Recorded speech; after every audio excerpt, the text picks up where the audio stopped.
So I'm not gonna lie, that was actually a pretty savage twist I didn't see coming.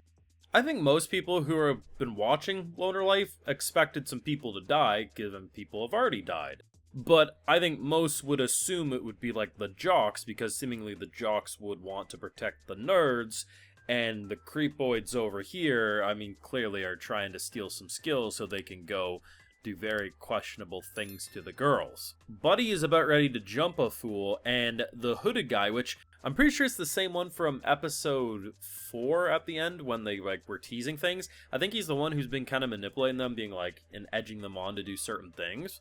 But either way, he stabs like the main dude out of that group in the back, and like he ain't making it, I'm pretty sure. Like that's a savage kill right there, which I was expecting the jocks to probably all die, and then probably the nerds, and then they'd come to town, and then Haruka would have to do some stuff.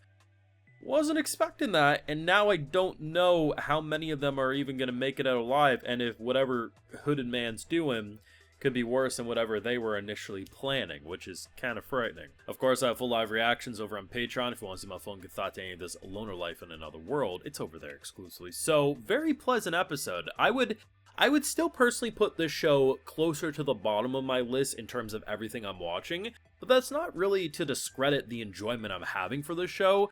It's just, this is a very good anime season with exceptional shows left and right, and something needs to be closer to the bottom, and for what I'm watching, this is that show.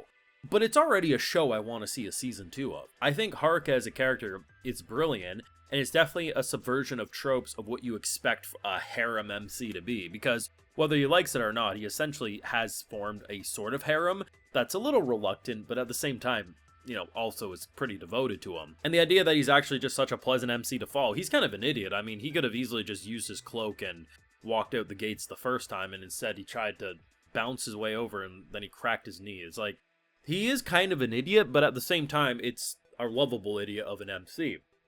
There was an element about this episode, though, that frustrated me greatly, and I'll be the first to admit I have an irrational hatred for it. I will not deny that.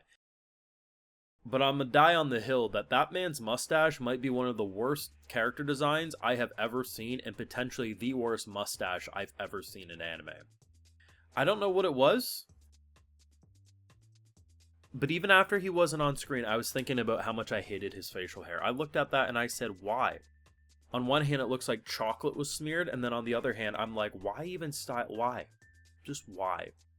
I just need to get that off my chest, because I really freaking hated that, and I'd be okay if he just no longer... Like, he's a nice guy, but if he ended up dead somehow, like, I think it'd be in everyone's best interest.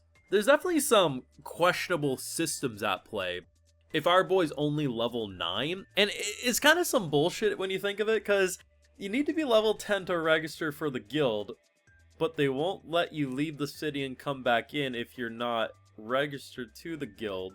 So how do they expect you to level up? It's kind of some BS when you think of it. Now granted, I think it's a couple things here. One, the system is dumb. I'll say that. But in terms of him being level 9, given he is such an anomaly, all of his skills and everything, like, he doesn't really function the way I guess anyone else would, so maybe the way he levels up just also in return is a little different. Either way, we know this man's probably worth far past level 30, which is, I guess, you know, a very high rank, all things considered.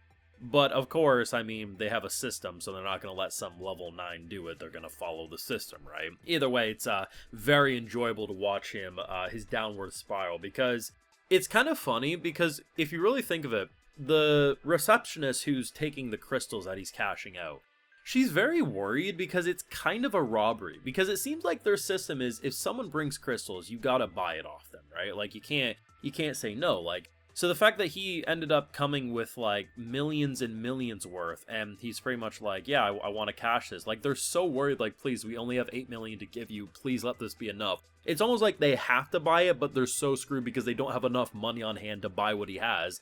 And he ends up getting 8 million. And he loses it all in this episode. But to be fair, the gear he ended up getting seemingly is pretty good, so I think it will be okay. Especially because he's seemingly, you know, hitching a ride with a a fairly rich daughter of the man who he trash talked the town of, who runs the whole place. So the idea that he ends up with 8 million and he goes to this, I don't even know, this ghoul looking character, like he looks like someone from Fallout if the radiation hit and he somehow survived. Like he's a ghoul. But he has some really cool items, and then through comedic timing activated submerging and had a $10 million bill that they got down to 8 million, but now they have no money and he has no way of like leveling up and stuff. It's just a bunch of chaos, and they knew this was a silly, comfy episode. They kickstart the episode off with the comfiest music known to man. I felt like I was waking up in like, I don't know, a Stardew Valley or something, and just I was ready to get the farm day going. Just very pleasant. And like I said at the start of the video, probably one of the weaker shows I'm watching this season, but I still think it's like a solid 7 out of 10. Like, it's a very enjoyable, it's pretty damn consistent with its art direction, and it just has a vibe and a character you genuinely want to root for. And like I said last week, the poster image of this show makes it look like a completely different show.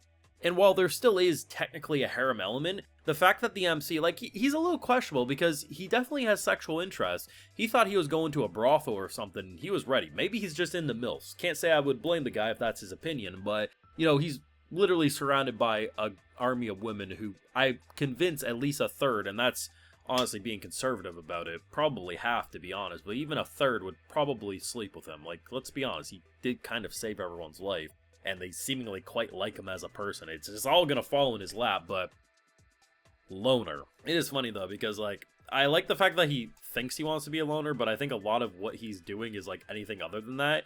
And I mean, it can be frustrating, like, is he even a loner at this point? But I mean, that's kind of the whole charm about a lot of these shows, is that like at face value the title's one thing, but they do the complete opposite.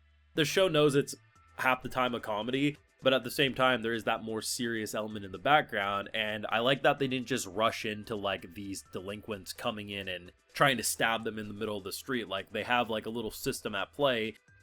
It got thrown, and I don't know if they're all gonna end up dead or not, but here's the thing. At this point, the dude who ended up stabbing that guy is probably gonna turn out worse than any of the other ones, so it would probably be in everyone's best interest if that dude dies. But then again, he might end up being a hero. I don't know, but it just ain't looking good, and was actually kind of a savage twist I didn't see coming. I mean, it's a slow burn for that storyline to come together, as he's pretty much having a casual day-to-day life adventure, but I think that's kind of what makes it more memorable, but that's just me. Now, of course, those are my feelings. Let me know what you're thinking of Loner Life in Another World. We're now 5 episodes in. I'm very much enjoying this one, and honestly, I'd already say I'd want to watch a season 2 if it's going to look and function like this, but thoughts down below. Be sure to leave a like if you enjoyed, subscribe if you're new around here, of course, ring that bell, and like I mentioned, we have full live reactions over on Patreon, and hey, while you're over there, I'll also give you a video shout out. Alright, so today we got Kakakul, Big Boy J, Cryptic, Blood iOS, and we also have Samantha, so I appreciate the support, everyone. Please take care, and y'all have a good one.